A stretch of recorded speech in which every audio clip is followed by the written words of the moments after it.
Seltzer Kings. Podcasts. Late night bites with friends? Already hard to beat. That first too hot bite of fries you couldn't wait for, followed by ice cold Pepsi. Now that hits different. Suddenly, the energy kicks back in, the night goes longer, and the laughs don't stop. Because Pepsi brings out more flavor, more fun, and more of the moment. Food deserves Pepsi. Grab a Pepsi Zero Sugar today.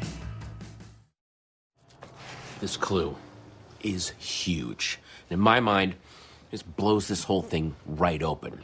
And this was a group murder-head effort. I mean, I nudged them, and then, voila. And I thought, who should reel this fish in? Team Mars. That's why I'm giving you guys a first crack. I saw you in the police chief's office a few hours ago. Okay, look, that was my civic duty. This is me having a shot at a slice of that $250,000 reward. What's the clue? What's my cut? We're not going to negotiate without knowing the clue. All right. Big Dick Casablancas has a Twitter feed called Big Dick Props. Ugh. 5 times he has used the phrase prostitute oneself in his tweets. That's weird, but what is it? The note from the bomber included that phrase. You know how I know I'm onto something?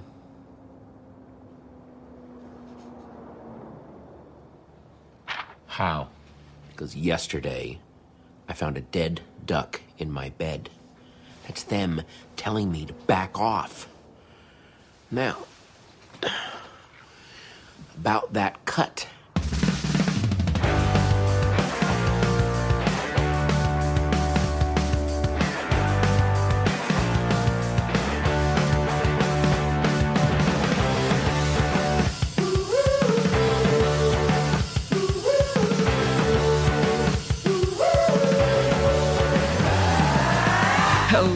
Hello, everybody. Welcome to another episode of Boys Watching Veronica Mars. We're just two boys watching every episode of Veronica Mars for the first time, giving our review, our reactions. We're your hosts. I am Joe. I'm Vance. Today we're talking about Season 4, Episode 6, Entering a World of Pain, directed by Tessa Blake. Written by Kareem Abdul-Jabbar and Raymond Obstfeld. And one thing that I forgot to note or didn't note last week, the director of Losing Streak was Scott Wynant or whatever. Scott Wynant directs episodes of True Blood, which you can find on our Patreon, patreon.com/boyswatchingbuffy. where we are covering True Blood. I think last week it was Scott Wynant directed both Veronica Mars and the True Blood episode. Yes, he did. Fun fact. Little crossover action happening. If I was a smart and better podcaster, I would have done that last week. But here we are. Better late than never. So yeah, patreon.com/boyswatchingbuffy. Another follow-up. We had one of our Discord users comment on our Spotify that we should announce that our Discord is free. I want to give this credit to Ali McBeal. Oh my God. And we didn't mention that our Discord is free just because we never even thought to charge people for the chance to talk about their favorite shows amongst like-minded listeners. So we will not be charging for our Discord anytime now or in the near future or probably ever. Yeah, I can't. I can't even imagine a scenario where we would do that to you guys. But yeah, just for anybody that's like, oh, I don't know if I want to do Discord. I don't want to have to pay. No premium. Link is in the show notes. Link is on our at Boys Watching Buffy Instagram page and TikTok, and you can find it. Link is there. Link is everywhere. Yeah, we'll give it to you. You can find your way in, and it's free. Yeah. So thank you, Ali McBeal, for bringing that up.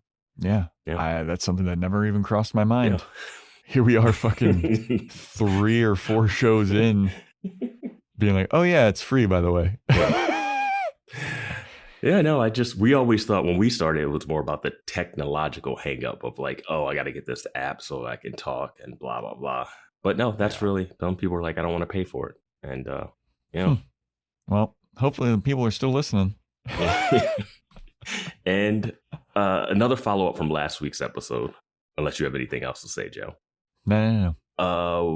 People that listened to last week's episode would have heard this in the intro clip, but during the episode we brought up, we didn't know what the second bombing on the beach, what was the reason for that? But it was a margarita seller on the beach who said something sexual to Veronica that got blown up. That is what Keith tags in the end of his like rundown of all the bombings. Very loose.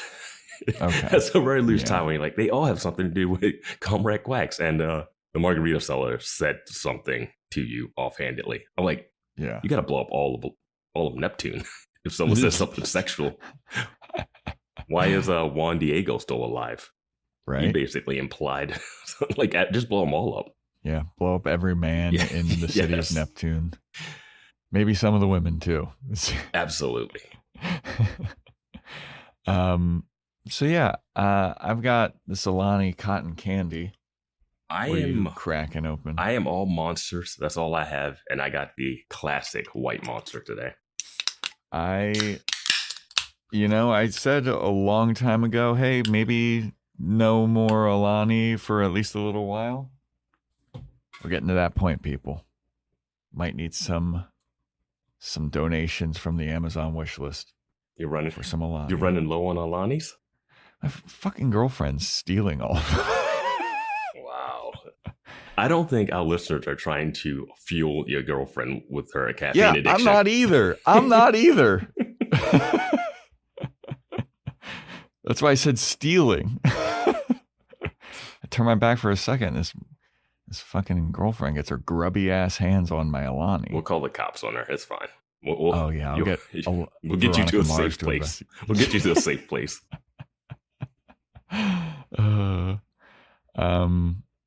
But yes, entering a world of pain. What did you think of this episode? I know we were big talking it last week. This is the Kareem Abdul-Jabbar episode.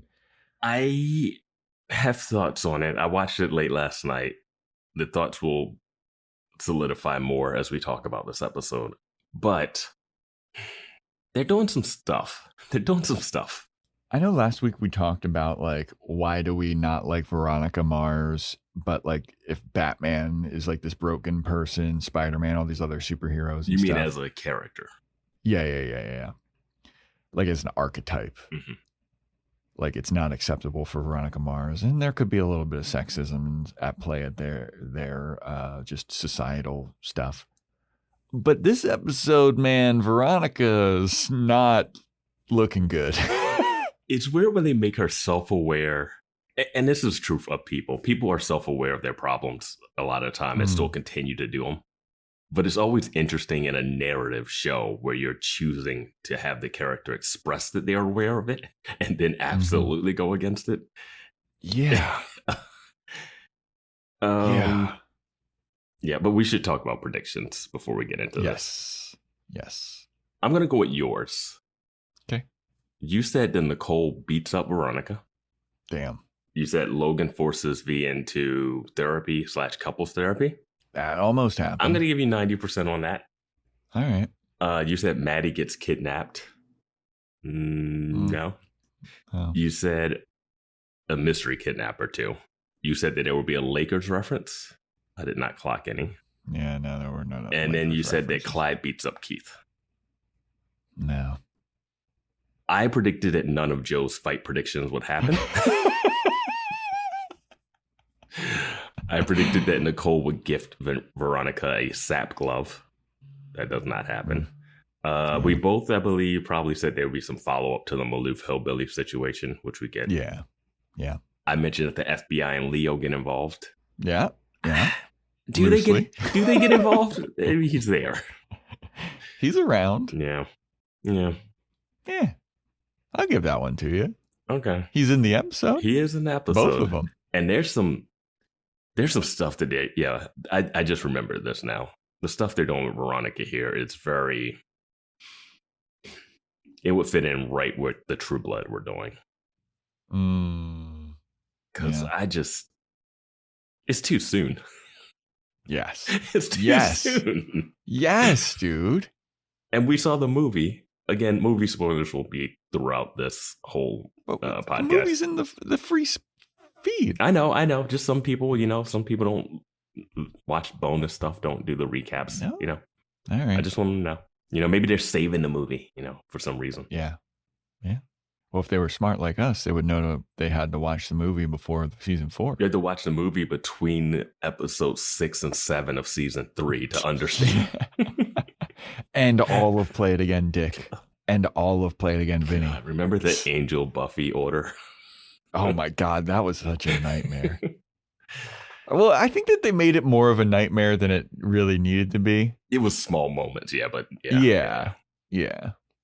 Anyway, so should we get into the episode? Yeah, let's just talk about this thing.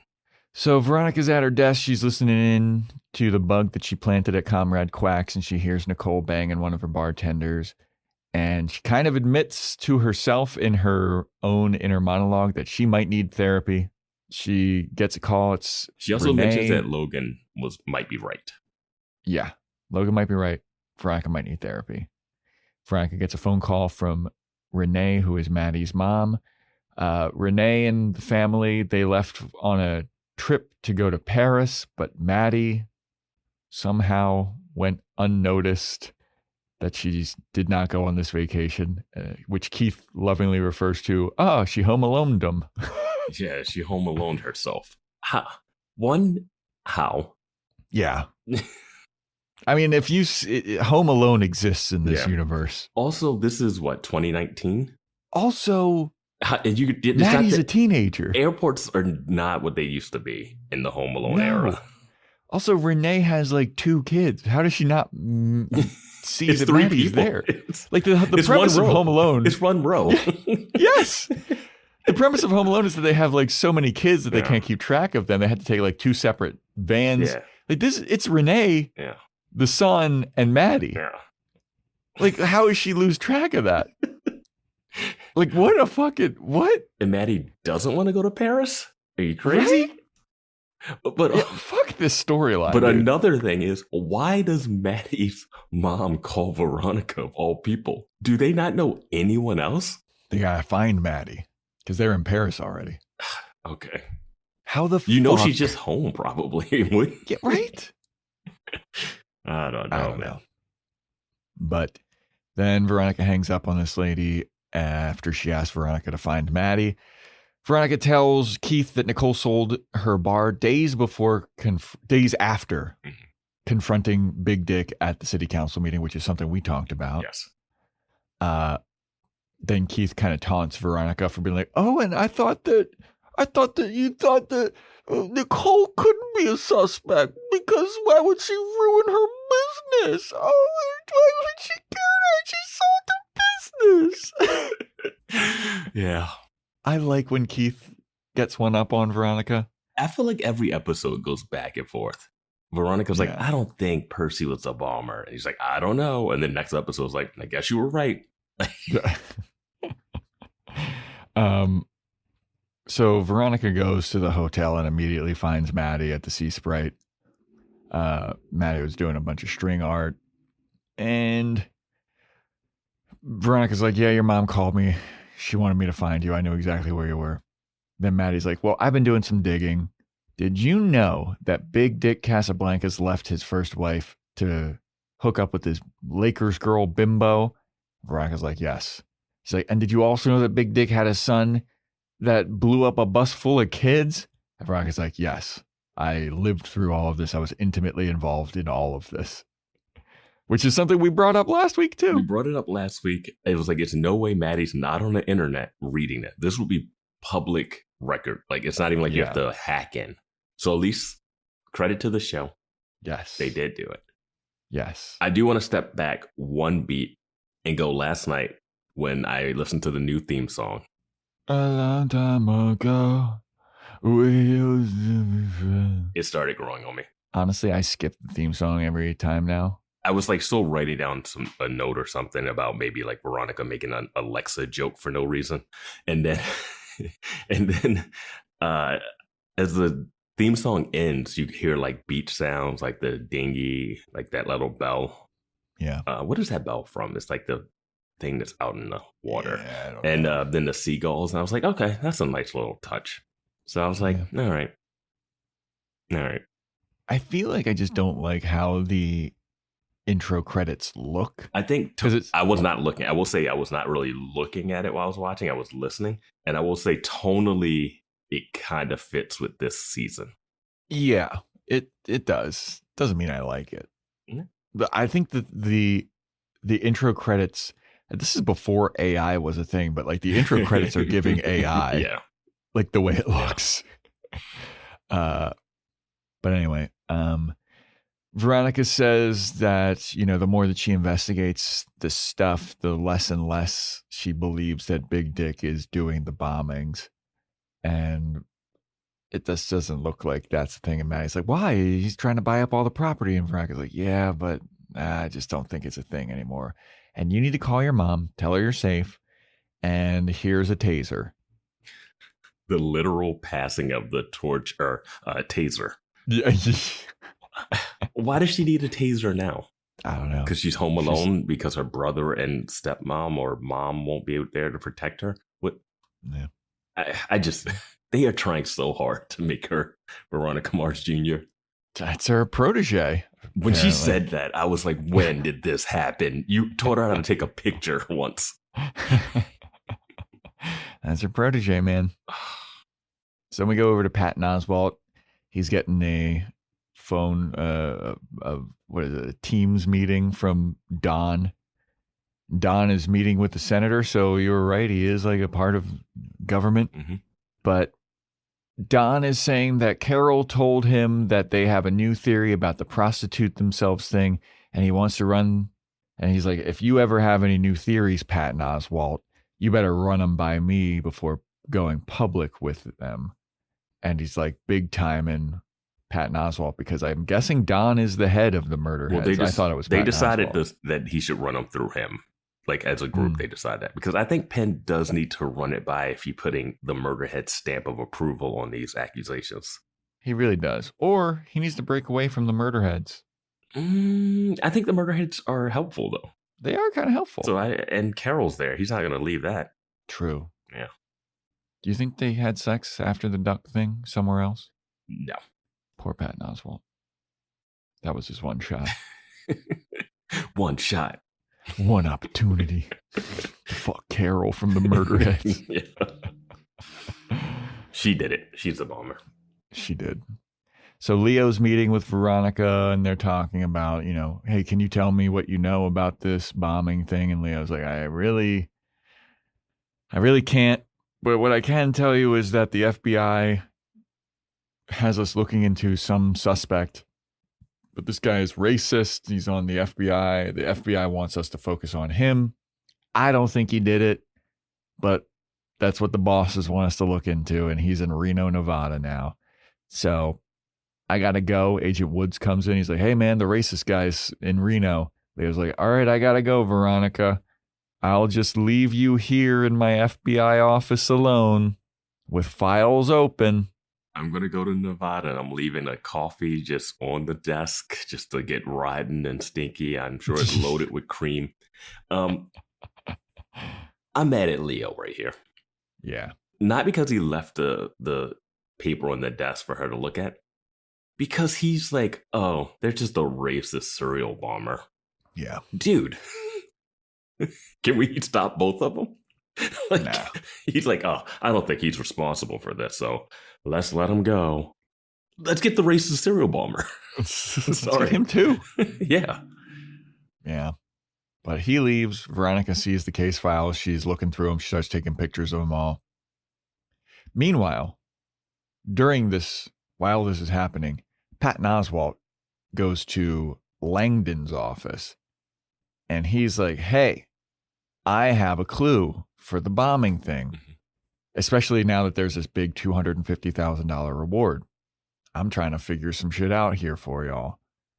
He's like, there's this whole thing in the letter that says prostitute yourself. Big Dick Casablancas, He says prostitute yourself on his Twitter like all the fucking time. I think that's a clue linking him to the bombings. And Langdon's like, motherfucker, get out of my office. You are the pizza boy who cried wolf. I don't want to ever see you again. Get the fuck out of here, you amateur. And so he leaves. Yeah, and Veronica sees all this. I don't know if he even gets to say that Daddy Dick. I don't even know if he gets to that point in this scene, if he mentions Daddy Dick or not, before she yells at him and kicks him out. Yeah. But I didn't love that she quoted Keith verbatim. You're the pizza boy who cried wolf. I was like, that sounds so forced. And two, I still want to see what she's doing to solve the case. Yes. It's not like the way they made it seem is that a bunch of crazies were going to be coming in with all kinds of theories. Looks like it's very calm. Yeah. One guy walked in with tangible evidence and you're like, you're a pizza man. No. I was like, hear him out. What else are you doing? I just wish that they had like Langdon find a clue that Veronica like, oh, that's helpful for our case. Like Patton Oswalt has some theories. Yeah. They're hunches, they're interesting, and they like, there is motive and stuff. There's clues linking him to certain things. Like some of Veronica's clues is like she just overhears stuff. Yeah. Leo's got his clues that Veronica's stealing. Why can't Langdon have a clue? Give her something. Instead, she just yells at people that come in. This is a repeat of Keith coming in. Except for last time when Keith came in, she actually like did what he said. Yeah, she stole his clue and evidence and stuff. Yeah, man, they got to make her competent. I think she's competent. Like the thing is, she's not crooked. That's the thing I like about her. She's not a crooked cop. There we go. She's not a crooked cop, but they're not letting her be a good cop. Like she's not good at actually solving this. Yeah. Yeah. And it also seems like she wants out of Neptune. Yeah, but That's doesn't? Like the crookedness. Who doesn't though? Yeah, Big Dick Casablanca. The only person that doesn't is Veronica. Yeah, Veronica. I love that Keith is always like, you need to get out of here, Veronica. It's like, Keith, why don't you fucking get out of here too? Keith didn't leave in season 1. Yeah. when Veronica wanted to go with the mom. He's like, no. He stayed there during the fucking garbage fire era of Neptune with, what is it, Dan Lamb or whatever? They kicked him out as sheriff and he's still stuck around. Yeah. Kicked him out twice. Anyway. So yeah, Keith and Veronica, they're looking over the files that Leo had open, the pictures of the files that Leo had open. Keith remembers hearing that Chattanooga Charlie's a year ago, they had some kind of explosion accident that happened. They also discovered that 3 years ago, there was a Pi Sig that died at the beach that was labeled as an accident, some kind of hazing ritual. All of these were written off as accident. I remember one episode somebody brought up, oh, maybe this has something to do with that thing that happened on the boardwalk. Mm-hmm. And I think this is what this 3 years ago thing is referencing, but I don't remember who initially brought that up. Yeah, I don't even remember that line being said, so you would know better than I do. Well, Discord will let us know this week, and all the new Discord users we're going to get. All the new Discord users, now that we announced it. Why should it get like an influx of like 200 people or something? That'd be crazy. They're like, oh, fuck, I thought that we had to pay. Oh. I've been following the boys for years, but I did not want to spend $2 to be on their Discord. I joined their Patreon, bought Amazon wishlist, but I stop at the Discord. I'm going to buy Joe Alani's, but I'm not going to the Discord. So Patton Oswalt then shows up and he's got a pizza and he starts talking. They all start talking about the bombing case and he's giving them Can we clues. talk about this pizza? It looked nasty. It looks like a frozen pizza that they shoved in a box. Yeah, the crust is way thin. It looks like it also has every topping known to man on it. And it is not like any flop to it. Yeah. That's Cho's Pizza for you. I will miss that Cho's Pizza when I'm out of town. Yeah. But he's got a clue. And he's like, I'll give you guys a clue. Let's all work together. I'll give you this clue that I have. If I can get a cut of the reward, if we all, figure it out. And Veronica's like, why would we fucking give you a cut if we don't know the clue. And I also heard you getting kicked out of Langdon's office earlier. So like maybe this clue isn't even anything. So why would I fucking offer you a cut of the reward? So Patton Oswalt is just like, come on, please. Like, let me fucking give you this clue. Like, I want to work together on this. And they're like, all right, fine. What's the fucking clue though? And he goes, in the letter sent to the mayor, it said, prostitute yourself. Big Dick Casablanca says, prostitute yourself on his Twitter all the time. I think that's a link. And then they all kind of look like, oh, you know what? That actually is a pretty good clue. And then Patton Oswalt goes, and furthermore, I think that Big Dick Casablancas and Clyde are on to me because the other day I found a dead duck in my bed and I think they planted it there. And Keith is like, oh, fuck. There's also a moment in this scene where they talk about the prostitute yourself. And Keith is like, what does that have to do with anything? And Veronica looked at him like, it was in the letter. Yeah. And then Keith looks down like, oh no. I'm losing it. I forgot about one random phrase in a bomber's letter. Like they kind of stuff. It's fine if he doesn't remember the specific 2 words in like a bomber's. I know what they're doing, but like make it a little more extreme. Yeah, that's what I'm saying. It's like I forget stuff like that all the time, and now I'm like, do I need to go to the concierge medical? Do I gotta start keeping a memory journal? Shamed Keith after Keith was right about Nicole, possibly earlier. True. So then we have Matty. She's hanging out at Veronica Mars's house, and they had dinner together, and they're having some girl talk. And Logan shows up. Matty's like, all right, I'm gonna take off for the night. And I wrote in my note here, no one offers to drive her home or walk her to her car or anything. Well, she's got the taser now. True. That is true. Wait. Inadequate security? What? Matty? Jeez, then this show. Matty's going to sue Veronica for her beachfront property. She's the one doing the bombings because she wants all the beachfront property.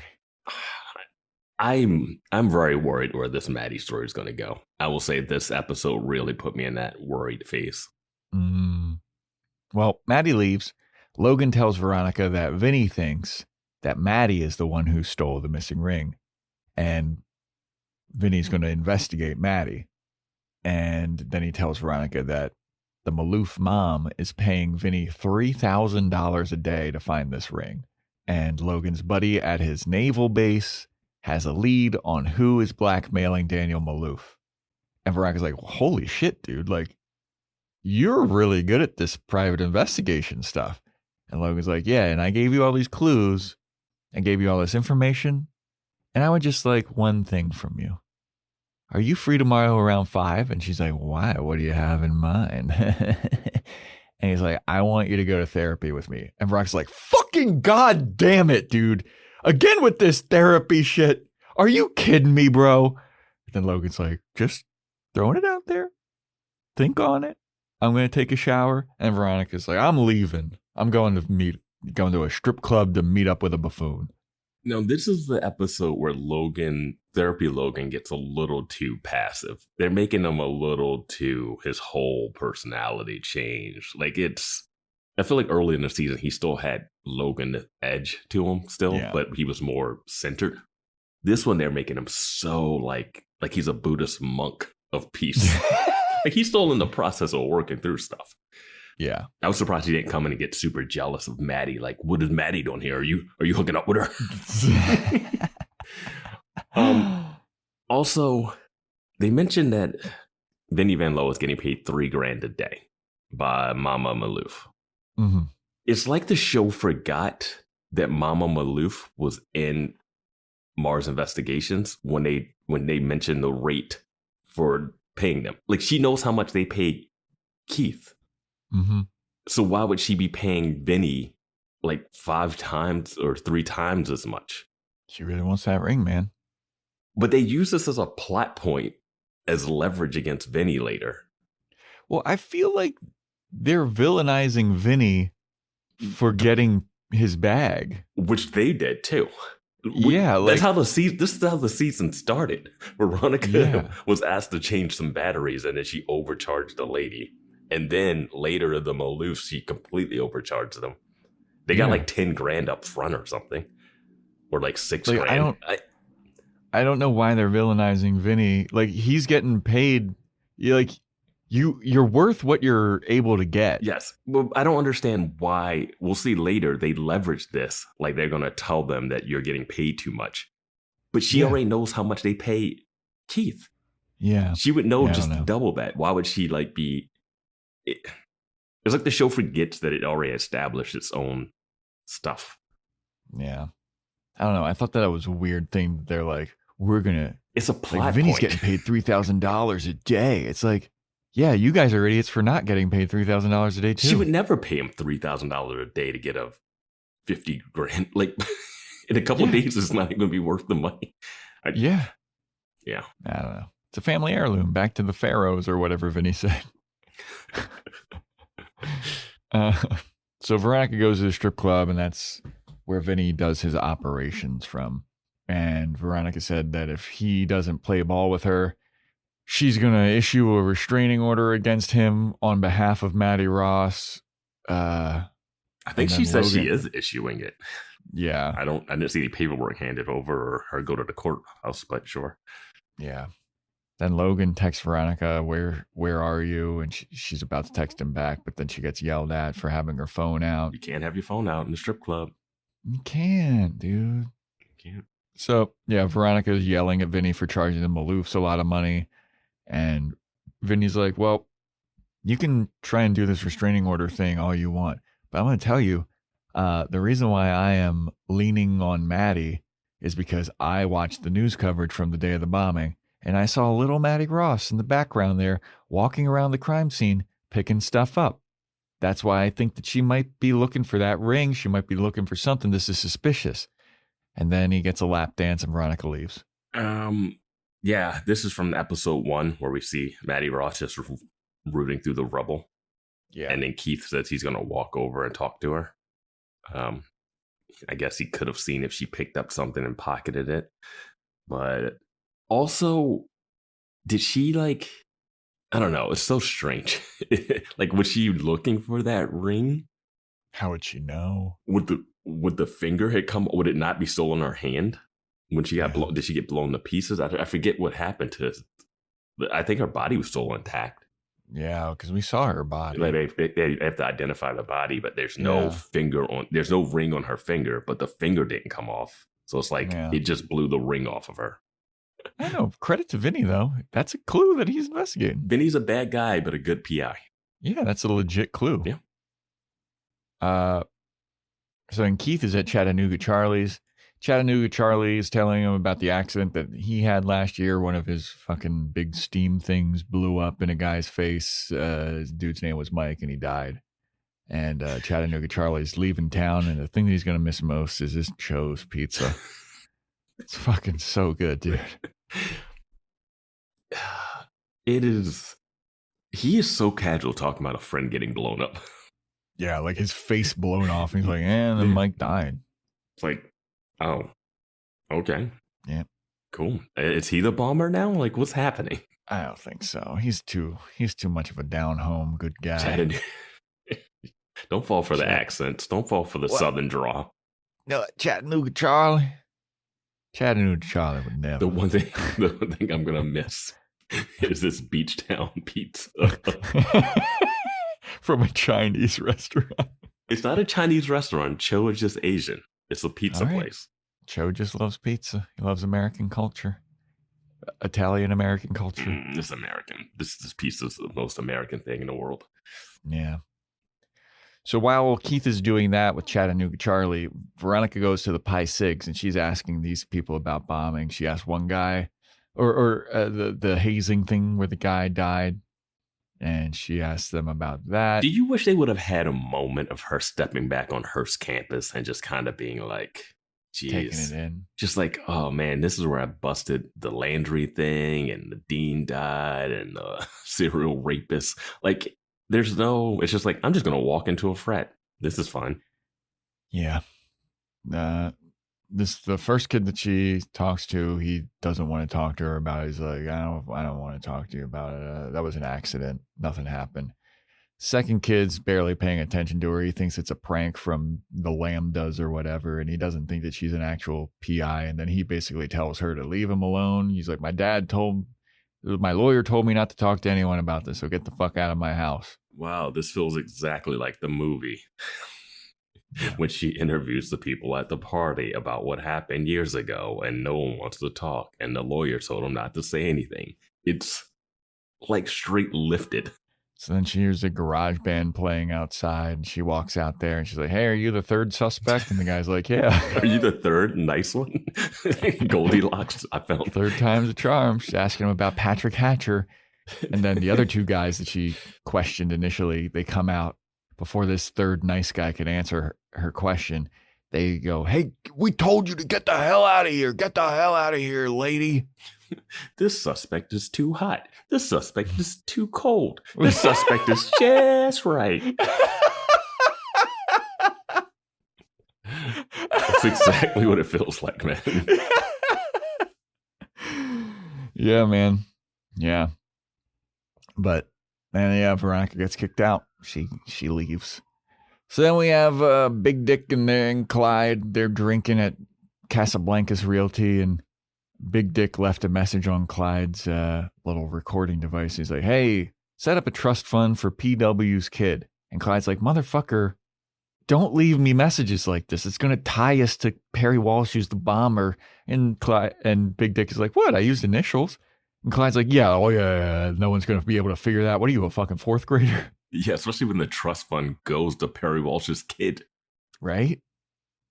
And he's like, you can't be doing that, man. Like, it links us to the bombings. And Big Dick goes, well, we did ask Perry Walsh to do what he does. Bomb was supposed to go off during the middle of the night at the Sea Sprite so we could buy up the Sea Sprite. But when the internet went out, it fucked up the clock. I mean, you know what? Shit happens. It's fine. People die. It's all good. And he didn't want to overpay for this Sea Sprite hotel, so he blew it up instead. Yeah, what? And then, and then Big Dick is like, well, you think that I don't know that you're the one that got rid of Perry Walsh?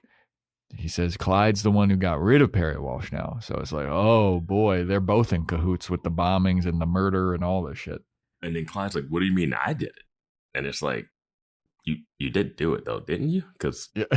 I hope. Well, did Clyde say that? Because Clyde looks at him kind of like, I've been found out.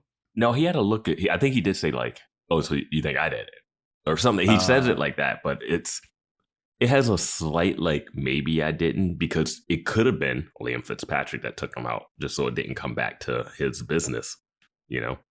So there is a little bit of a gray area because I feel like they want to paint Clyde as bad, and I don't know. We still have Ichigo Doi stuff to deal with. Ichigo Doi! But this right here, we get to find out that Daddy Dick is just a heartless monster. Horrible person. I was like, oh, they're just going to reveal that he did it. I mean, I was wrong. I thought that they didn't have anything to do with the bombing. But not only did he have something to do with the bombing, but he also wrote the letter and has zero remorse. Mm-hmm. Get him off the street. I can't even believe he's still like in a position of power right now. I mean, I can because present day, but just openly brazen about like, yep, it was supposed to go off at night. It didn't. Bunch of people died. Who cares? Yeah, shit happens. Now I'm just wondering how Daddy Dick is going to die this season. Like, who's going to get him? Is it going to be Alonzo's crew? Is it going to be Clyde? Alonzo and Dodie.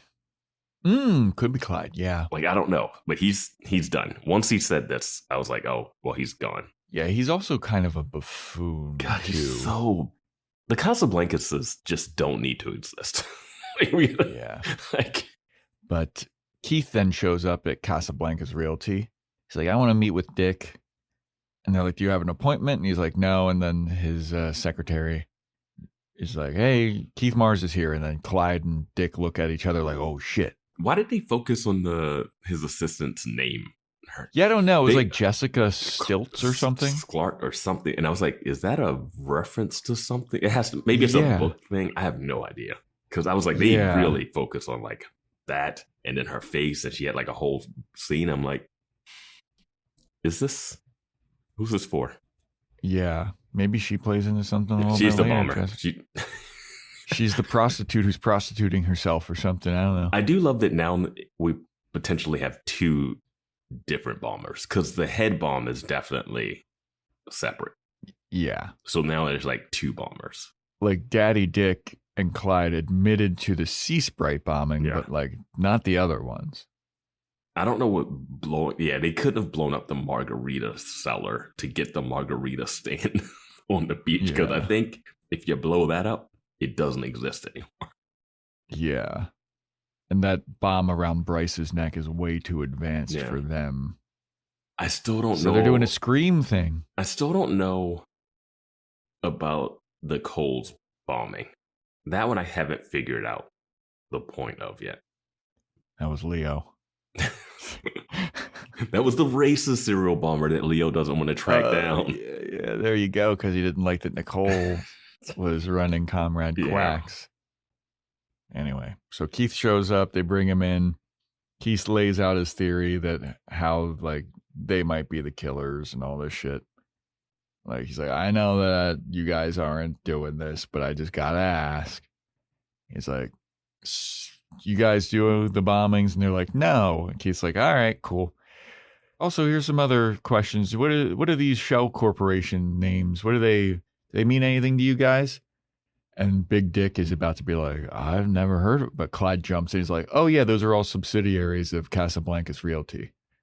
And Clyde's like, yeah, we had to make shell corporations because nobody really wants to do business with Big Dick Casablancas because he's kind of an asshole. Yeah. And I was like, that's a pretty good reason. Yeah. His kid blew up a bus full of children. He's on this whole Trump situation. Yeah, I mean, he was in jail for fraud to begin with. Yeah. So people don't really want to fucking, they don't want to do business with this guy because he's got a checkered history. I'm like, all right, that checks out. Keith is like, all right, well, I'm out of here, gotta get home, chill out for a little bit, sometimes this job makes me feel like I'm prostituting myself. Huh? That was You guys reaction? Huh? Prostituting myself, huh? Anybody? And Dick and Clyde just kind of look at each other like, yeah, man, all right. Yeah. They're like, what are you talking about? Yeah. And then Keith is like, all right, Big Dick, thanks for letting me use your concierge medical care. And I got to go back and talk to Patton Oswalt because he's this crazy guy. He saw there was a dead duck in his bed. Huh? Huh? Hey, you guys have a reaction to that? And they both look at him like, okay, that's crazy, man. All right, see ya. I think everything that Keith does in this scene is showing your hand too soon. Yes, dude. If you go with this, the cops better be coming in right afterwards because you don't let them know that they put a duck in the bed. You just went hunting with the guy. Right? You can't say, oh, he's probably lying about that too. That's too obvious. The shell corporations, you don't even need to ask. It goes back to you have the paper trail. You don't need to ask about that. Yeah. And then the prostituting yourself line is like, that's conjecture. Let the courts deal with that. I did love that Clyde and Dick no-sold that. Yeah. They were both just like, all right. Maybe they didn't write the letter. Maybe that's someone else. Maybe not. Yeah. But Keith leaves and Dick yells at Clyde. He's like, well, way to go, motherfucker. Now Keith there is a connection between the shell corporations. And Clyde's like, idiot. He knew. That's why he asked. He wanted to see if we would lie about it to make us more suspicious. Yeah. And Big Dick's like, oh. God, Big Dick is just so bad at corrupt business too. That's always the best thing about the people that are most corrupt is that they are bad at it. Mm-hmm. It's just his fucking audacity, his hubris, if you will. You would think you'd be better after being in prison and being already caught once and having to flee. Yeah. You had that whole year to think about next time I'll do it this way. Yeah. Yeah. So anyway, Weevil storms into Veronica's office. Vance just put his head down. This scene is rough, dude. This scene is rough. Yeah. This scene is rough. Yeah. Yeah. So Weevil storms into Veronica's office and he's like, "Where is he? Where is he? Juan Diego's gone." And Veronica's like, "I don't know where he went. I swear to God." And Weevil goes, "Swear to me." Get a fucking lock on the door, Marzus. Right? Get a buzzer. An angry ring cams exist in 2019. An angry man should not be able to storm into your office. You know what you do for a living. If I ever wanted to hunt you down, I wouldn't have to be like, where do they live? No, you just wait till they go into their office, walk in. Yeah. Veronica is very cocky in this scene, too. I have a lot to say about this one. Juan Diego is gone. He's missing because Veronica gave him that $600 for him to start a new life. That's all he was. Remember he when was saving Troy up, needed like 15,000 or whatever? Just to go to like another school or just to get out of town with his girlfriend. He was selling steroids and drugs that he smuggled in from Mexico. But this guy, he's like, I'm trying to save up for $600. And with the $600, I'm out of town. The $600 he already had that Veronica took from him. Like, what? This is nonsense. But Weevil's pissed because Juan Diego was his family's main earner. And without Juan Diego there, his family is fucked. And Veronica's like, I don't give a fuck. Weevil, why are you working for Big Daddy Dick to drive Juan Diego and people like yourself out of town? And then she, guilt trips Weevil that he had a future and he pissed it away. And Weevil was like, bitch, you have degrees that you don't use from Stanford and Columbia, and you stay in this small town that you hate. Why are you here? And she's like, well, you had a future and you went clean and you had a car shop. And then Weevil goes, I got shot and I was the one that got arrested because some rich white lady said that I did something wrong. Like, what the fuck? I'm the victim here. And Veronica's like, yeah, you were. But my dad and Cliff and we were all there for you. We went to bat for you. And you took the easy way out. You took the money. And you're a lowlife. You're a low-level hood. And that's all you'll ever be. And that's what I'm going to treat you as until you act right. And Weevil is like, and then Patton Oswalt shows up. I mean, Weevil's acting is rough. Yeah. It is not good acting. They come in hot. It's not great. I thought it was good when he's screamed that he was the one that got shot. I thought that was fine, but all the other, I don't know. The performance of it wasn't there for me. And at this point, I started trying to Google and Wikipedia the books because I'm trying to wrap my head around how he offended Veronica and a public defender in Cliff and Keith by taking the settlement to not go to jail. I guess they were trying to build a case that the police were corrupt and Weevil got paid off. I guess that would make sense if they wanted to do that because they did try to kill Keith. But I think you could try to do another thing on that by itself. Yeah. I think I need that to understand how these two people who have helped each other out so much and then had like little bickerings back and forth, but never to this level where she's just calling him a hoodlum and a slum. She might as well just start saying some like racist shit the way she's starting to spit at him. She's really on her high horse. Yeah. And I'm just like, I need to know the framing of that for this, especially if you've been watching 1, 2, and 3. Maybe you watched the movie and then you just jump into this. You're like, wait, why are they at odds like to this level? Yeah. And I just need a little more context for that, I think. It's in the books, man. It's in the comic books. No, these are actually books. Yeah, straight books. Yeah. Even less likely that I'll read those. They don't have pictures. I don't even order at restaurants if the menu doesn't have a picture.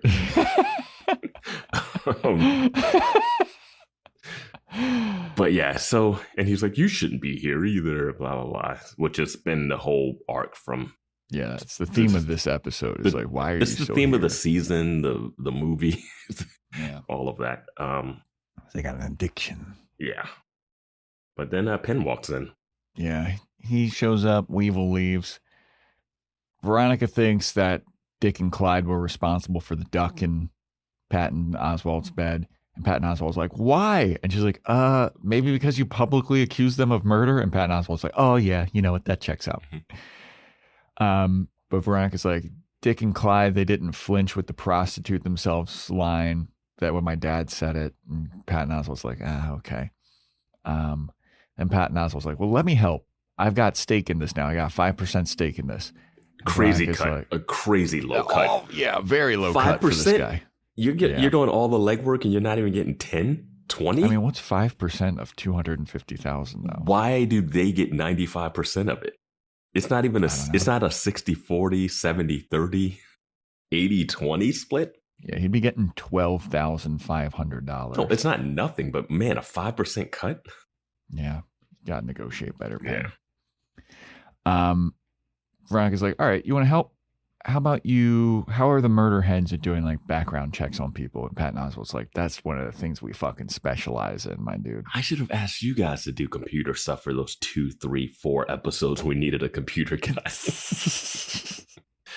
So she writes down the names of the Pi Sigs that she was investigating. She's like, check out what's going on with these guys. And Patton Oswalt's like, yes, ma'am. Just heads out. My favorite thing he says in this scene is, what does this have to do with the bombing? And she's like, I don't know yet. And I was also thinking, what is this? What are we investigating? Something happened on the beach? She went there and they acted suspicious. But why did she go there? Something to do with like there was a string of accidents or bombings or deaths. Some guy died on the beach 3 years ago. 3 spring breaks ago, because that's how you tell time in Neptune. It was 4 spring breaks ago.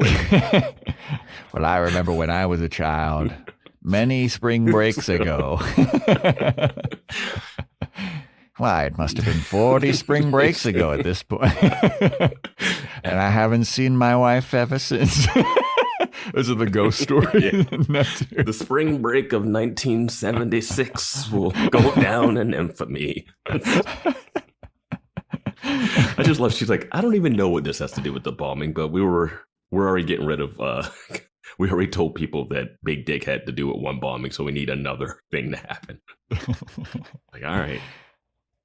So we see Logan at his naval base, and he's asking his buddy for intel on the blackmailer, and this guy owes Logan because Logan saved his life and fucking whatever. I did not know that he actually went to a base at all when he was in Neptune.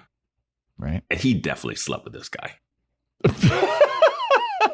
They are flirting. They have more chemistry than him and Veronica this season. They are talking very close to each other. They did some stuff in that foxhole, I'm telling you. But this guy, he has the name and address of the hacker, the blackmailer, and the dude's name came up on a bunch of neo-Nazi sites and stuff, and he's the kind that's like, oh, these people are libtards, try and take my gun, I dare you, that kind of stuff. And Leo's like, and we shouldn't even go after that guy. Neo-Nazi, racist, no, that's fine. Yeah. He's not the one. He tells Logan, hey, if you go visit this guy, you better be packing. And Logan's like, you know I always am packing. Dude, it is heated rivalry right there. And if you join Discord, you can hear Joe's thoughts on heated rivalry. He gave his full review on Discord. I did several months ago. It's a search engine. You can find it. Yeah, you can. You can look it up. Yep. I had thoughts. You had thoughts. Heated rivalry. Have you watched it yet? I have not. Are you going that to? Yet is doing a lot in that sentence. It's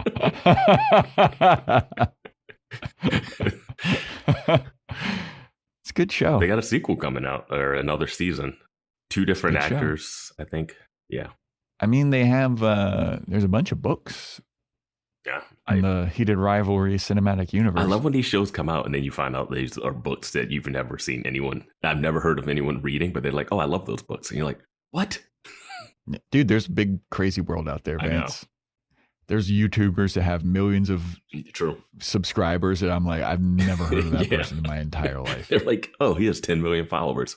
Who is that? Yeah, dude, when I was doing stand-up, all these people that did girl code and guy code that I never heard of in my entire life selling out fucking comedy clubs. Yeah. Millions of followers, millions of viewers, selling out comedy clubs. Yeah. Never heard of them. Yeah, that's the world. No monoculture. Yep. Except for Spider-Man. Yes. We can all agree on Spider-Man. That's the craziest thing. I saw it recently too. And it was just like, wow, everyone went to see Spider-Man. Dude, when I went there, the theater, like I would say half of the theater, people wearing Spider-Man, either a costume or like a Spider-Man t-shirt. Like, jeez. The great bringer together. There's always, it's like Barbie. I didn't know Spider-Man would reach the level of that. I didn't think that this one, like, I was like, oh, yeah, it's another Spider-Man movie. It's like the fastest to $1 billion aside from an Endgame or something. Yeah. And crazy. Not to plug Discord too much, but there's been a lot of talk of that on Discord. Yeah, a lot of Spider-Man talk. Yeah.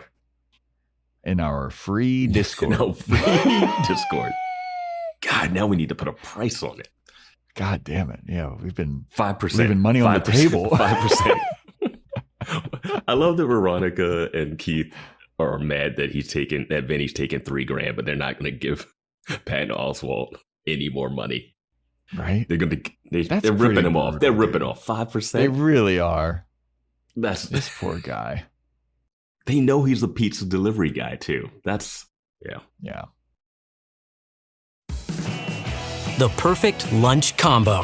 That first bite of your favorite sub, followed by ice-cold Pepsi. Add a couple of friends, and now that's next level. Suddenly, the laughs get louder, the stories keep flowing, and the food tastes better. Because Pepsi brings out more flavor, more fun, and more of the moment. Food deserves Pepsi. Grab a Pepsi Zero Sugar today. Yeah, might want to download that Exxon Mobile Rewards Plus app. Yeah. Are you the Exxon Tiger? I am. Yeah, new users can earn $10 in points, $5 after your first purchase, and $5 after your second. That's a lot.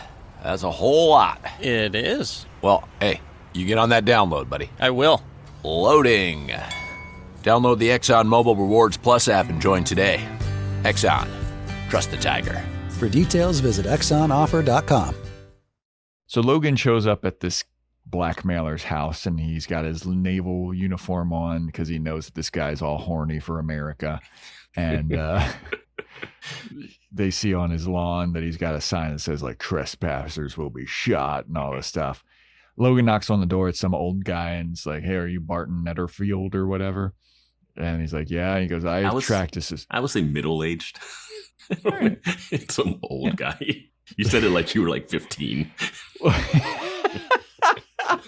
I mean, he's dressed like it's the 1950s. Oh, yeah. Yeah, he's definitely wearing his Dilbert wear. Yes. Yeah. Dilbert wear, dude. So good.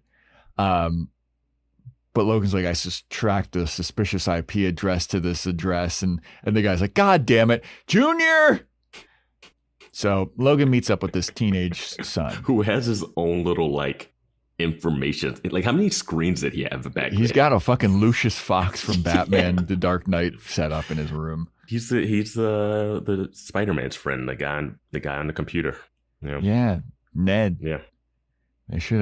Veronica should ask this kid for some help when they There's so many people that know how to use computers in this town. But Logan is interviewing this kid and he's like playing up. He's like, hey, man, how did you know that we were trying to take Maloof out? Like, we want this guy gone because this guy doesn't actually like America. He's a fucking terrorist Muslim guy. And you actually helped the government. Logan, like, I can't wait to say racist stuff again. It's been so long since my character's been able to let loose with the slurs. And then Logan's like, we really salute you, kid, but I just want to know, how did you do it? And this kid was like, this fucking dumbass Maloof. We went on a field trip to Sacramento. Yeah, I mean, it's the capital of California, right? Or something. Yeah. So sure, why not? And they were doing a field trip in Maloof's office, and he had his password on a sticky note. And this kid saw it while I was on the field trip, and he was like, all right, I can just hack into this guy's thing. I got his password. And what he found out is that Daniel Maloof, he's a submissive.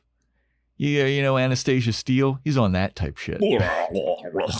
Oh my God, that's disgusting. Yeah.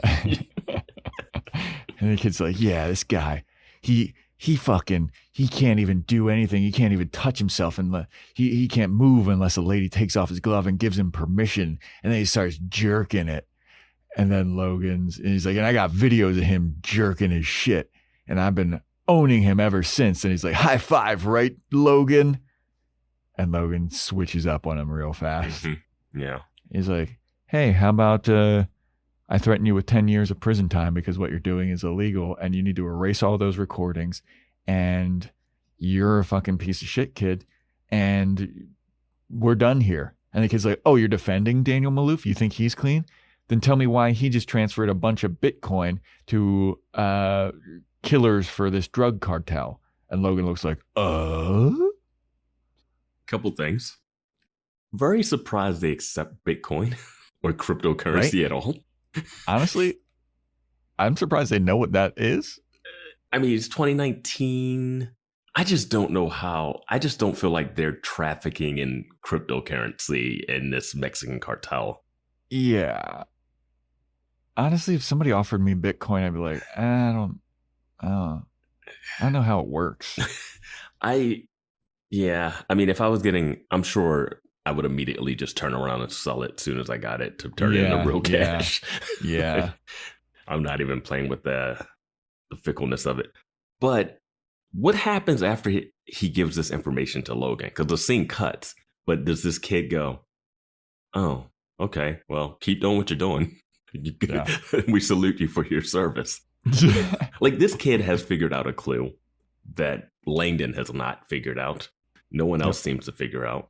And it's very helpful. It ties things together. Yeah. But I also think this kid is just going to go on and be a terrible menace because, one, he loves America so much, but then a soldier came standing up for this guy, and he's just going to hate. He's going to hate America and soldiers even more now. Yep. And the dad's got to turn the internet off.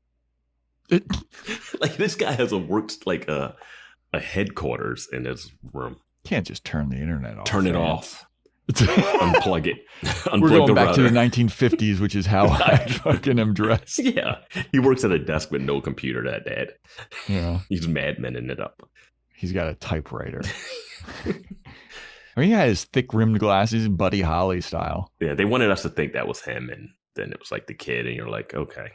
Yeah. Yeah. So Logan comes to the Mars Investigations office. He tells Veronica, hey, I got to talk about the other night. You want to talk about it? And Veronica goes, nope. And then Logan goes, all right.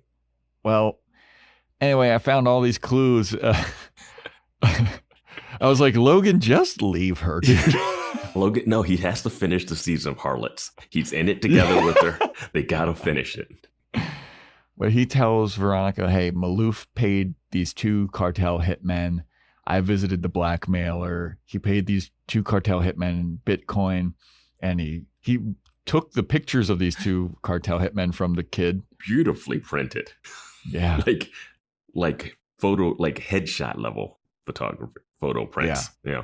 Well, it's their mugshots, I guess. Yeah, but I figured they would just be printed out on printer paper, like not glossy. Signed. Yeah. And he just had framed. Yeah. Hung up at the Hollywood Improv. They're hung up at Cho's Pizza. Our celebrity fucking guests. But Veronica sees the pictures of Alonzo and Dodie, and she goes, I saw this Alonzo guy. I saw him at Weevil's shop. So maybe they're connected now. Maybe I can really treat Weevil like a piece of shit. Dude, her animosity towards Weevil, I just wish they would have flashed back or something. Yeah. But Vinnie told Veronica that Maloof was trying to find 2 Mexican guys. I'm guessing it's these 2 drug cartel guys, so I don't know what the fuck is going on. And then Veronica goes, thanks for this clue, man. This is really helpful. I really owe you one. And Logan's like, well, since you owe me one, I'd like to cash in on that right now. how about we go to therapy? And Veronica's like, God, bro, what are you, fucking some kind of pussy? I told you I don't want to go to therapy, dude. Get it through your thick, hot, shredded. Maloof is a submissive. I don't know what to do. And then Logan just kind of looks at her and he nods. Keith shows up and Logan leaves. And then Veronica's like, hey, you want to go to strip club? Let's go meet up with Vinnie. Mm-hmm. And I'm just like, bro, Logan, it's over, dude. Like, it's fucking over. Yeah. Yeah. Like, at this point, I was like, it's over. He's pushing her going to therapy very hard. He already knows she's going to push back against it. I just don't know what he expects to happen. I mean, I thought we would see the therapy scene. I thought this would be like they were going to have a big therapy scene and like that would be kind of like the breaking point, but they don't really go that route. And look, dude, I come from the kind of family that's like, oh, you only go to therapy if you're crazy. I was resistant to go to therapy. I started going, very helpful. Mm-hmm. I'm thinking that Veronica, like, she could give it at least one go and then be like, see, that was all a bunch of bullshit. You got to treat Veronica in this situation like kids. Like, hey, let's go do that. And then afterwards, we can go shoot bottles in the parking lot. Yeah. Yeah, like fucking... You sandwich it. Yeah, we go to therapy, and then after therapy, you can show me the sex tape of you with Piz, get me all jealous and angry again, and I'll fucking smash your head through a wall. Yeah, we'll go to one of those break rooms right afterwards. Yeah. Oh, I love break room. Have you ever been to a break room? I have not. I've been to one. My wife, I got it for my wife to go and break stuff in there, but I haven't. I didn't do it. They're so fun. Did she like it? Yeah, she enjoyed it. Yeah. Dude, it's so fun. Love that shit. Yeah. Much cheaper alternative. Just go to a batting cage. Same kind of thing, unless you can't hit a ball. Yeah. You just do a slow pitch softball.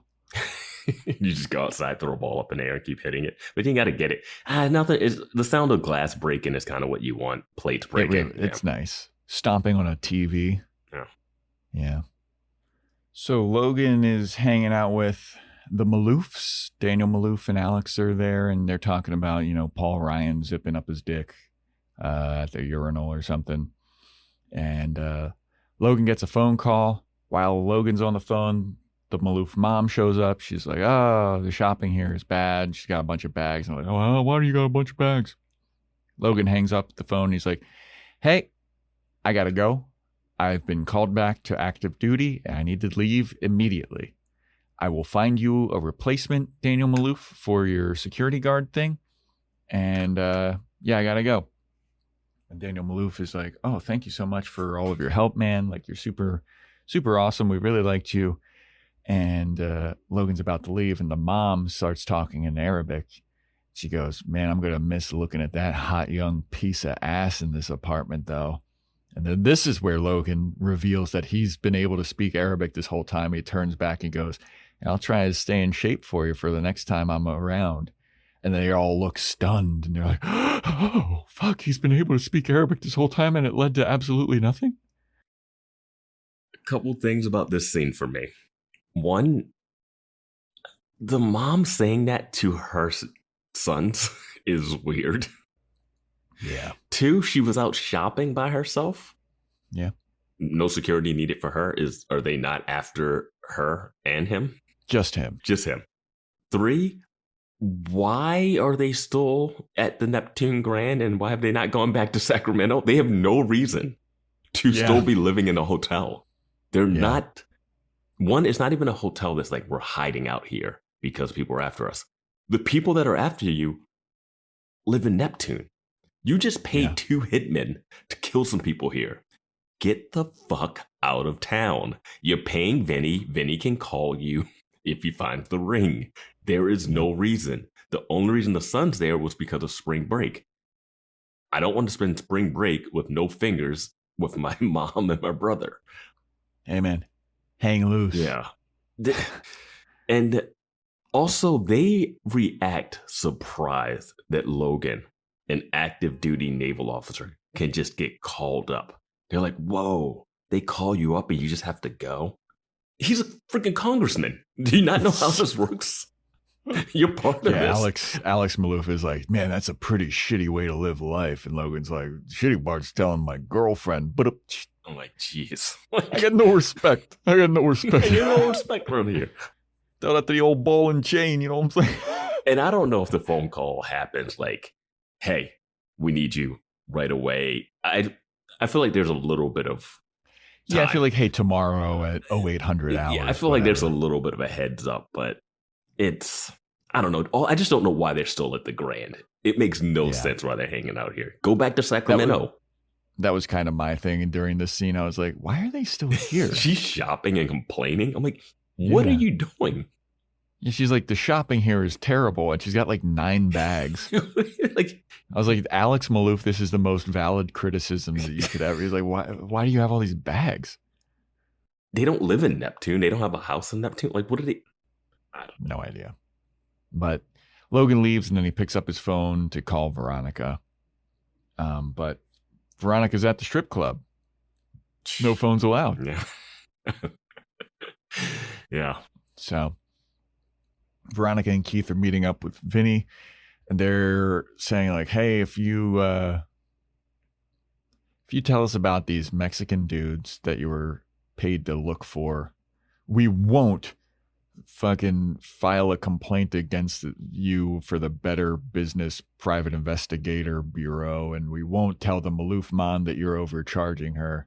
Which she should already know how much to pay a private eye because she was in the room when Veronica screamed what the rate was. Mm-hmm. But anyway, so I guess Vinnie tells them where Alonzo and Dodie are staying. Keith and Veronica are leaving and they're theorizing about why Maloof would hire these cartel guys. They're like, maybe it's because of this, maybe it's because of that. Keith thinks that they're there to kill Maloof because they think that he had something to do with the bombings, but Maloof bought them off. Keith and Veronica now know that Alonzo and Dodie are staying at the motel. Mm-hmm. And then they leave. They're like, well, we'll go investigate that motel. As they're leaving, the Tawny brother, the hillbilly survivor from 2 episodes ago that Alonzo and Dodie shot, he shows up at the strip club as they're leaving. He apparently left his car there. Who drops him off? Yeah, no idea. Because he's not riding in the back seat of like an Uber or Lyft. He's like riding passenger shotgun in a fucking pickup truck. Yeah, and they get dropped off at his car that was at a strip club, which also makes you question when they grabbed him or when they like. I guess they grabbed him at the strip club. Yeah, like I know you posit that they went back and got him that night, but I don't know because they stole the car. They stole one of their cars that night to drive away. Whatever. That's too nitpicky. He grabs a gun from his car, tries to drive away, but his car has been booted. So yeah, I guess he can't do anything now. Nah, he's fucked, man. He reacts like, damn it, my whole plan hinged on me getting in this car and driving. It's just an inconvenience thing at this point. Yeah. His phone might be dead. Yeah. Can't call an Who was the Uber. guy that dropped him off? No idea. And let's just say this guy is in tip-top shape for someone that was just shot twice. Right? Like he doesn't have a limp. At least twice. At least twice. He has no limp. He does not seem like he was dehydrated from like being out in the desert all night. Nothing. Yeah. I mean, it seems like he didn't even make a trip to the hospital. No. He's just chilling. All right. So Veronica comes home. There's a post-it note on the kitchen counter from Logan. It tells Veronica to check her voicemail. And her voicemail is basically from Logan. It's telling her like, hey, sorry I had to leave things awkwardly, but I didn't propose to you to get the upper hand or whatever. I proposed to you because I actually do want to marry you. So think about it while I'm gone. I don't know how long I'll be gone or whatever. I still love you, blah, blah, blah. And I was like, Logan, come on, man. Veronica pours a full glass of wine, like to the top. And it was giving me that woman in the house across the street from the girl in the window vibes. If you have Netflix, if you haven't seen it, you like Kristen Bell, watch that limited series, I guess it's now. It's It's great. And she drinks a lot of wine. Like she has one of those like fish bowls with the corks and it's like overflowing. It is great. But yeah. So Logan's a real sweetie pie. I still think it's no way he has to leave and not even say anything. Like, yeah, she wasn't gone that long. She was at the strip club like that day when he called. He had to leave. They give you a 2-hour heads up to leave. I don't know, man. I'm not. I don't know. I have no idea. If anybody can let us know in the Discord, the free Discord. And how? I mean, Logan, you don't know how to send a text, right? I know she's in a strip club. She can't answer the phone, but she could like look at a text. Yeah. So Veronica, next day, she goes to the motel that Alonzo and Dodie have been staying at. Keith is there too. He's dressed up in a Hawaiian shirt and cargo shorts and then looking just the doofiest of doofs. Mm-hmm. Veronica breaks into Alonzo and Dodie's room. She's looking around. She finds a knife. She finds some condoms. She finds some ammo. She finds the IDs of the hillbillies that they shot. And then on the outside, Claudia, Weevil's sister, is there. She's about to go into their room for doing housekeeping shit. And Keith is like, oh shit, I got to distract this lady. So he's there. He starts to fake having a heart attack. Veronica's in the room. She hears the commotion. She's like, oh shit. So Keith starts having his heart attack. Veronica leaves the room unnoticed. But then she comes over and plays like she's going to help Keith out. And then Keith brushes off like, oh, I'm not having a heart attack. I had a dizzy spell. And then Claudia looks at Veronica like, bitch, I know you, as they walk away. Yeah. It's, I love that Veronica does not change the way she's dressed to sneak into this place. Yep. Also, she doesn't put on any gloves. So you break into no a place. Gloves, dude. That's what she's touching everything. You're breaking into a place where you think these guys are hitmen and you're just putting your fingerprints on evidence. Just touching everything in that room. Did she touch does she touch a knife? She touched the knife and puts it back, or like, or she takes flicks it open. Like, what did you think was going to be there? It's a knife. It's a comb. It's one of those switchblade combs. Yes. And they sneak in there. Are Dodie and Alonzo, are they bad at crime? Like, why do they have the IDs in the Bible? Like, why do they keep the IDs? Yeah, I don't know why they kept the IDs. I guess to prove to Maloof. They shot the video. You shot the video. Yeah. You got the money already. Yeah. What do you need these IDs for? Is this like something you're going to put up as a trophy when you get back to Mexico? Like, this is just shred that shit. Yeah, that is wild. And they're in the Bible. And then I'm like, how much does Claudia know? Because she's about to go into that room that's full of condoms, knives, criminal activity. Yeah. Is she complicit with this? Like, I guess she knows Alonzo's a hitman for the Mexican cartel. Yeah. I mean, she's hanging out with Weevil. Weevil is her brother, and he's doing shady shit. Yeah, but he does, like, baby shady shit. Like, just... Yeah. I don't know. It was interesting. But yeah, she looks at she's always like, I know that lady. Yeah, I remember seeing her the other day at Weevil's shop. Yeah, she knows her from their long history. I mean, she should recognize Keith. I know. She told Alonzo, like, yeah, that's the old sheriff's daughter when she saw him she gave Alonzo the whole backstory. Yeah. Oh, but she only recognizes Keith if he's in his sheriff garb, which he's been in only a couple episodes of the series that we watched. Keith in this outfit, I feel like he should have had those glasses with the nose and mustache. Yeah. But speaking of Weevil's at home. He's hanging out with Hector. Claudia comes home. She got fired from her job because there's no customers anymore because of the bombings. I was blown away when she said she got fired and that she got fired because there's no more customers. I was like, oh, she got fired because of what Keith and Veronica did? Yeah. Nope. That's what I was like, what? She said, oh, no, there's no more customers. I was like, oh, okay. I was like, oh, okay, sure. I mean, you have Alonzo and Dodie that's been written in this room forever. But Weevil's like, you don't got to worry about anything. I'm making plenty of money now. I can take care of the family. And Claudia's like, I want to work. I don't want to be under your thumb, but also let me work at your shop. And Weevil's like, nah, there's sketchy shit going on there. And she's like, I need money, motherfucker. I'm too old to be getting support from you. My question about Weevil having a shop, it seems like he never lost the shop. He just started doing illegal shit out of the shop. Yeah, I guess. Because the shop is like money laundering criminal activity, but it is an actual functioning body shop. Yeah. Yeah. Very confused. You had a legal business and then you decided to keep the legal business and do crime because you got shot. You took a settlement and you still have to do more crimes? Like, how much was the settlement? Did he get 5%? I'm just... He had a wife and kid to think about! Okay, so they took the money. I guess he gave them money. Now he does crime to pay for his kid. Oh, it's just so... Yeah, I don't know.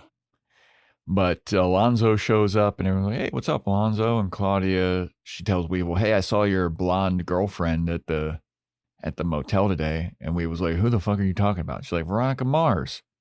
And Weevil's like, oh yeah, my girlfriend. The funniest thing I just thought about is that the PCHers always have this thing where blondes are their weakness, but they also don't want people to know that they're dating blondes. And the way Weevil is like, blonde girlfriend, Hector, no, man. No, I never touched one of them. I didn't. It's so funny. It flashes back to like the early seasons where they were like, no, I don't have Lily's tattoo on my body. That's my cousin, sister, daughter, niece. Claudia, if anybody asks you, your name is Lily. I told you, I don't have a blonde girlfriend, Hector. Come on, man. You know me. I like the Latinas, please, Hector. And Hector's like, I don't have one either. I don't have you go through my phone and with my recent calls and texts, you wouldn't see a blonde. Did that say Becky? No. It's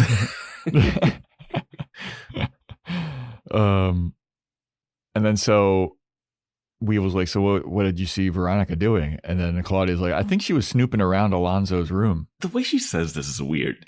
She doesn't say it pointedly. No, she says it like very matter of fact. Like, yeah, that's just what she does. You know, she's probably doing something. Okay. And then she goes, yeah, and she was with some old bald guy and he fell. I was trying to help him. And Hector's like, idiot, that's her dad. They were definitely snooping around Alonzo's room. And then Alonzo's like, oh, well, that means I got to pay Miss Veronica Mars a visit. And then Weevil looks like, oh, no. Yeah, I absolutely hate that Weevil's going to have to save Veronica from Alonzo now. Because Alonzo, when he drinks that beer and says that, he has such a smirk on his face. Mm-hmm. At this point, I kind of want Alonzo to kill her.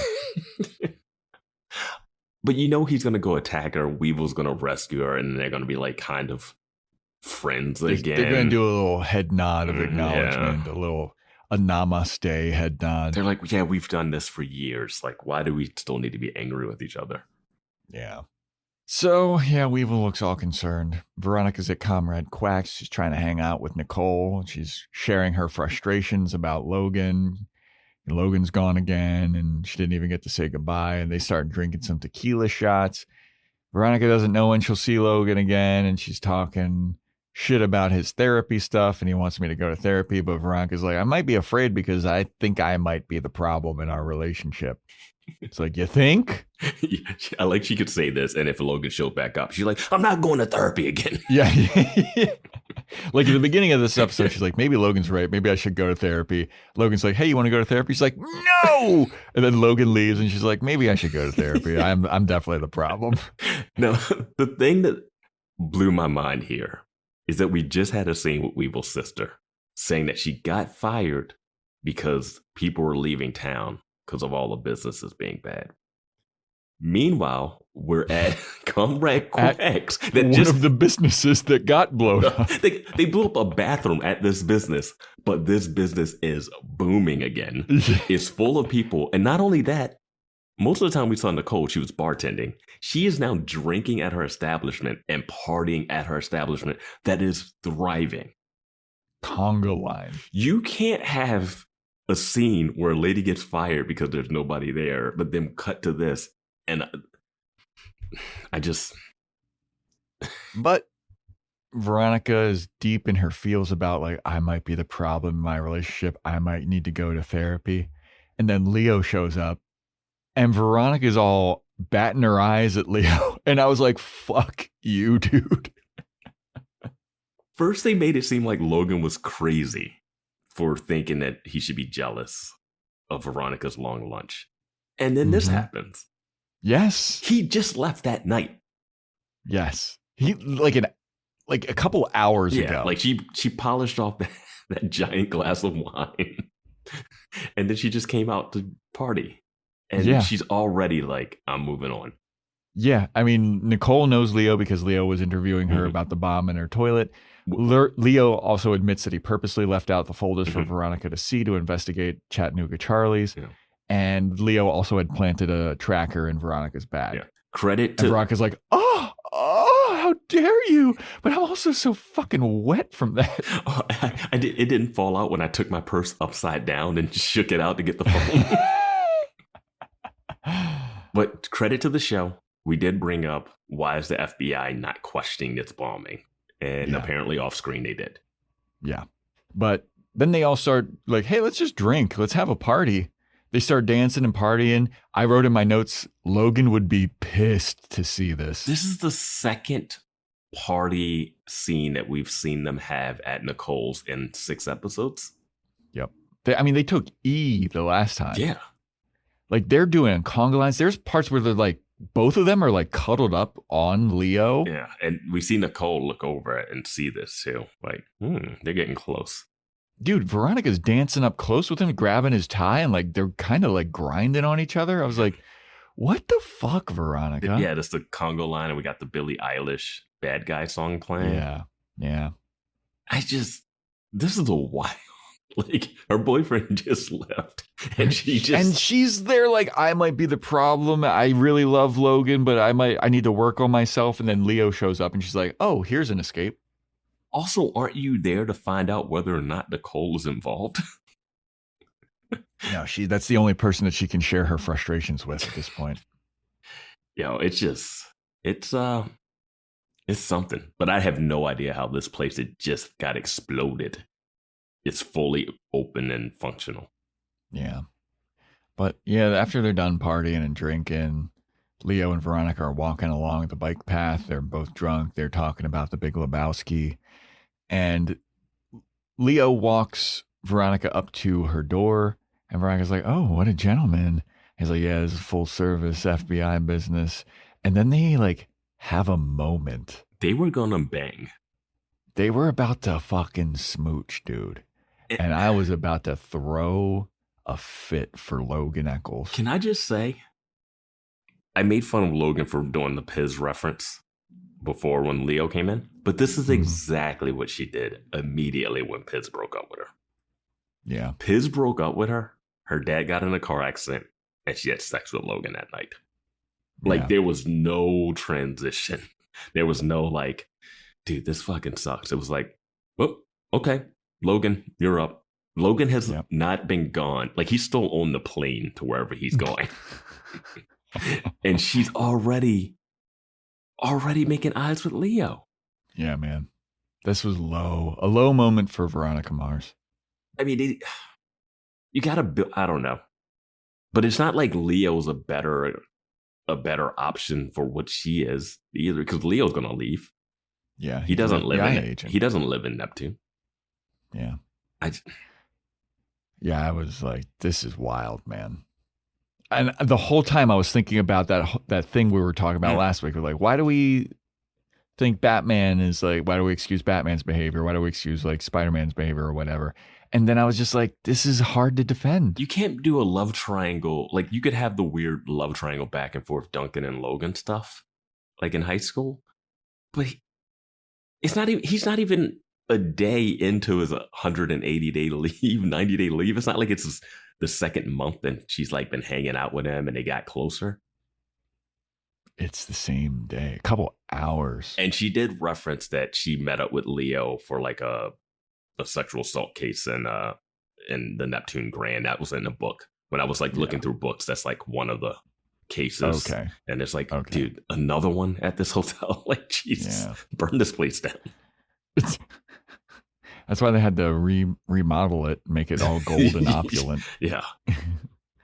But as they're about to lean in and smooch each other, they hear a clatter in Veronica's house. And then Veronica and Leo both reach for their guns. And I was like, these are two drunk people with guns, dude. Yeah. And then they kick the door in, and it's just Matty Ross clanging pots around. This is nonsense. Yeah. So Matty apparently is staying with Veronica now because she can't stay at the Sea Sprite because they cut the power because she hasn't been paying the electric bill, or the family hasn't been paying the electric bill at the Sea Sprite. And Leo's like, oh, okay, well, as long as it's just a teenage girl, I'm out of here. Deuces. Leo goes, who's this? And Veronica holsters her gun and goes, oh, this is Matty, my protege. Yeah. When? Yeah. What? Yeah. That has not been established at all. Yeah, must have happened in the books too, Vance. They're writing books between episodes. Yeah. You gotta join the book club every week. Yep. She has a home. We saw the home that she lives in.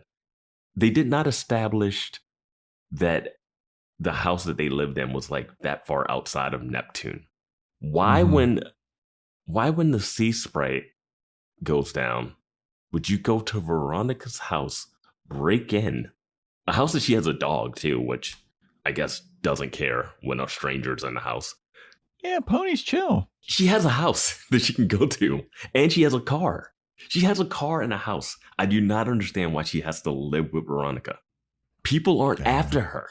Also, people aren't after her. Like, she's not on the run. I don't know, but she's staying with Veronica now, and Veronica's like, you want to hang out? And Maddie's like, nah, not really. And Veronica's like, all right, cool. I was just going to go to bed anyway. Couch is yours. There's a blanket. And then Maddie goes, never have kids. I was like, what? But she called you her protege? Like, what is that? This is the... It made more logic for Xander and Spike to be roommates in this. Yes. So we then go to Daniel Maloof. He's going to go get a workout in. There's a knock on his hotel room door. They love this hotel. Go home. Yeah. No one wants to go home in this show.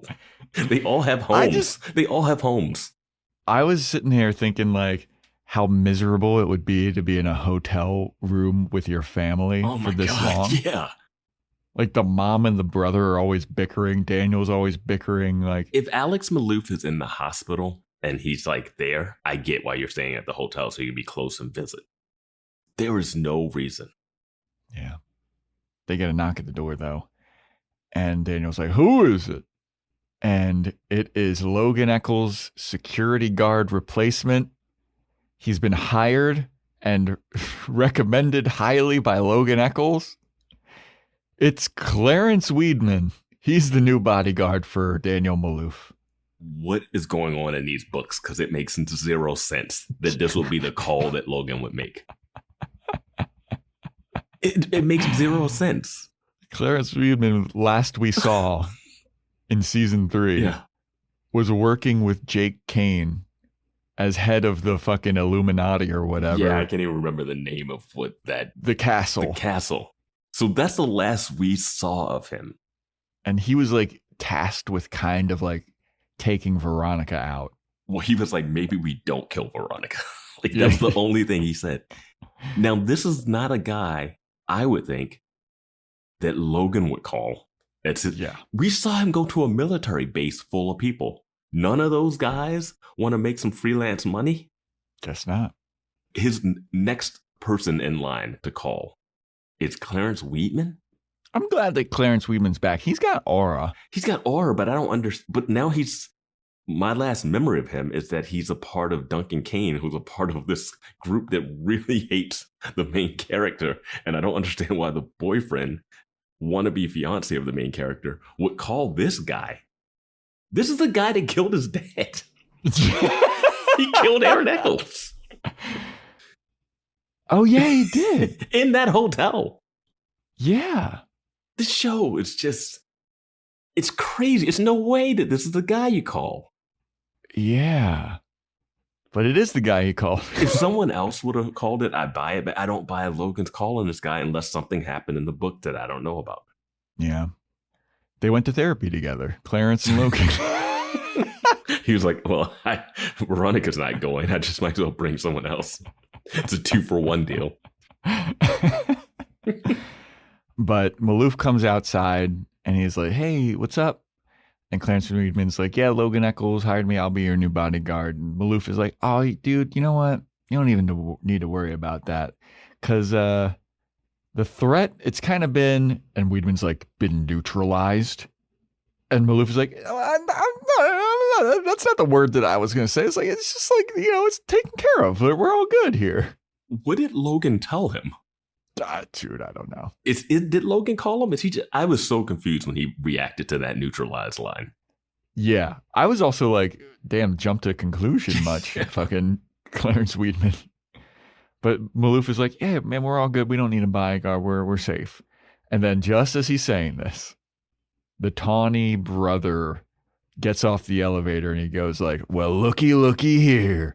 And he pulls out a gun, shoots Daniel Maloof in the upper left clavicle. He shoots him in that spot that you get shot at in movies that means you're going to live. But yeah, technically, he got winged. But if you get shot there, the rotator cuff is all fucked up. But people get shot there in movies all the time and just sort of running and punching. Yeah. But yeah, it was one of those ones where I'm like, he could survive this one. Yeah. I had paused right when he got shot. And the face that Clarence... You sicko. The face that Clarence Weedman was making as he got shot was hilarious, dude. But I got a good look. Like, he got shot like in the upper shoulder area. So he's going to survive. But Clarence Weedman then pulls out his gun, shoots the shit out of this hillbilly. Mm-hmm. Hillbilly's like seemingly dead. Who knows? We've seen him shot before, and he was walking completely fine. This guy can take a bullet. That's one thing we know about him. True. But the elevator doors are closing on his lifeless, quote-unquote, lifeless body. Mm-hmm. Clarence Weedman pulls out his phone to call an ambulance, and Daniel Maloof is sitting on the ground like, Alex Maloof is like, Daniel! That's how the episode ends.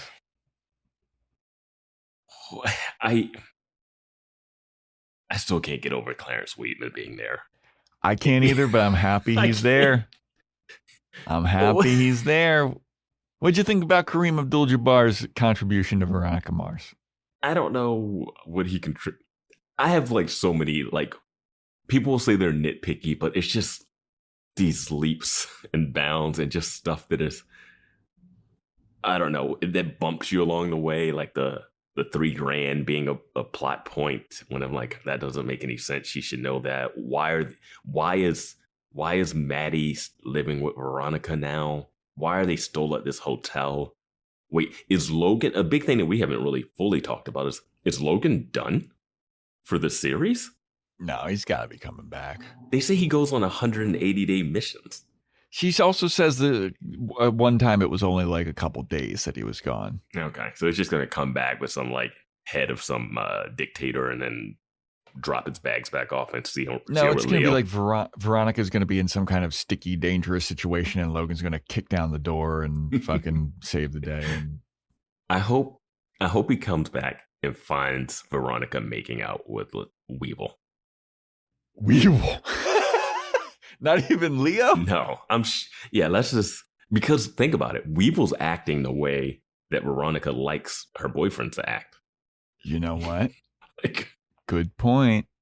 Good point. That was pure foreplay in the Mars Investigations office. But he's not an 09er, which is Veronica's type. She does like an angry 09er. But Leo's not either, so what is that? And Leo's of age now, and they're of equal age, so it's not any taboo there. Besides the fact that she's in a relationship. Yeah. I just want Weevil to hook up with Veronica and then see in the series end with him getting another heart tattoo with Veronica's name in it. Oh, okay. That's the perfect end of the series for me. Yeah. What did you think of Entering a world of pain. It's two writers for this one, right? Yeah. Kareem Abdul-Jabbar and Raymond Obstfeld. Yeah. I don't know if that's a writing partner of his that they work together, or if this is another writer and they just got both assigned to write this. So yeah. I thought it was interesting. I like how they're bringing all the clues in together. I just don't like how unlikable they're making Veronica. I was surprised that they revealed that Big Daddy Dick actually hired. Yeah. I was surprised that got revealed. Yeah. I really don't know what I'm supposed to be thinking about this. I know the frat thing that happened at spring break is going to probably lead to why people's heads are blowing up. It's a tricky theory because I had the same theory that Keith came up with, that it's definitely someone taking on these like crazy guys. Mm-hmm. And I'm still sticking with the Sarah Hyland Modern Family girl is behind that. But I don't think that's got anything to do with it. And I think that's going to tie. I think Sarah Hyland's characters are going to tie back to the 3 years ago situation. It takes you 3 years to learn how to make a collar bomb like that. So, okay. But there's like two bombings happening. It's the bombing that is blowing up the Sea Sprite, and then there's like the murdering rapey kids thing. So that's my overall prediction, and I guess that's why we have to introduce this frat thing that's been introduced super. I forget exactly when they mentioned it, but they did tease it. But now they're investigating it, and I don't know. So I think the corny's behind it all. It's because none of you guys ever took me serious, man. You didn't buy my wallet. Yeah. I mean, just selling this shit on Etsy and my business is failing, man. Juan Diego's his family's top earner. Jeez. Next episode is titled Gods of War. Oh, I mean, I wish this was them just playing the video game for 45 minutes. I'm going to predict that this is Alonzo and Dodie kidnap Veronica and they're torturing her, and then Logan shows back up and rescues Veronica. I'm going to say Veronica finds that Matty has the ring. Ooh, okay. I'm going to stick with my prediction. I'm going to say Clyde beats up Keith. Clyde punches him at least. Keith's going to get beat up. So I'm taking away the Clyde part. I'm saying Keith's going to get beat up by somebody. Man, beating up a mentally impaired man. This show. Yeah. This show. It's the show. This show. Tell me it's not the show. I'm going to say Clyde kills Daddy Dick at the end of... Daddy Dick dies at the end of next episode. Okay. That's a good prediction. I'm going to take away the Clyde. I'm just say Daddy Dick dies at the end of next episode. I'm going to say that Little Dick makes an appearance again. I think he's in Romania. I don't know if he's back. Sure, I'm gonna stick with it. Okay, yeah. I mean, who knows? It seems like they wrote off Dick Casablancas and Logan with this, like. I think something's gonna happen with Leo and Veronica here. I think they kiss. I'm gonna say they kiss this episode. Okay. Is there anything else? Who's out there? Patton Oswalt. I'm going to say Oswalt has a run-in with Dodie. Ooh. I like that. He might be delivering a pizza. They're of similar build. Yeah, he might be delivering a pizza. I think it'll be funny. I think they're both comedic characters in a way. So I don't know. I hope that happens. I hope they're just going to cross paths. I don't know if anything crazy will happen with it, but I'm just going to say they're going to cross paths. If they do cross paths, I'm going to predict that Dodie kills him. I'm going to throw out another wild card. Okay. Nicole was looking at Veronica flirting with Leo. You think she's going to tattle on Veronica? If Veronica presses Nicole, she's tattling and Logan's going to fly back or something. Oh, fuck, dude. Nicole's a piece of shit like that, huh? I mean, she's going to leave the city just in bombs. She doesn't even care anymore because she's leaving. Yeah. All right. Well, that's a wrap for Entering a World of Pain, everybody. Thanks for listening. Thanks for subscribing. Get on Discord. That's free. It's free. It's free. Link is in the show notes. Let us know what you thought about it. Join our Patreon, patreon.com. That is not free. Yeah. I mean, if you want to see some submissiveness happening. Yes. 50 Shades Freed coming out this month. Yes. Patreon.com/boyswatchingbuffy. Amazon wishlist. If you want to shout out, you know what to do.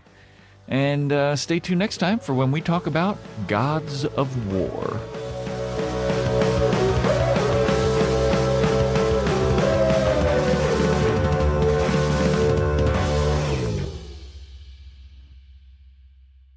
Something wrong?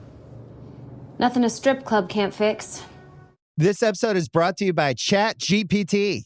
Hey, it's Bill Simmons from the Bill Simmons Podcast. Have you guys heard about ChatGPT work? It's the new way to use ChatGPT for bigger multi-step projects. And when you need more than just answers, give ChatGPT work access to your apps and files, and it can create real work documents like spreadsheets, slides, and structured reports. Get started at chatgpt.com by selecting work mode, available on Plus and Pro plans. Seltzer Kings Podcasts.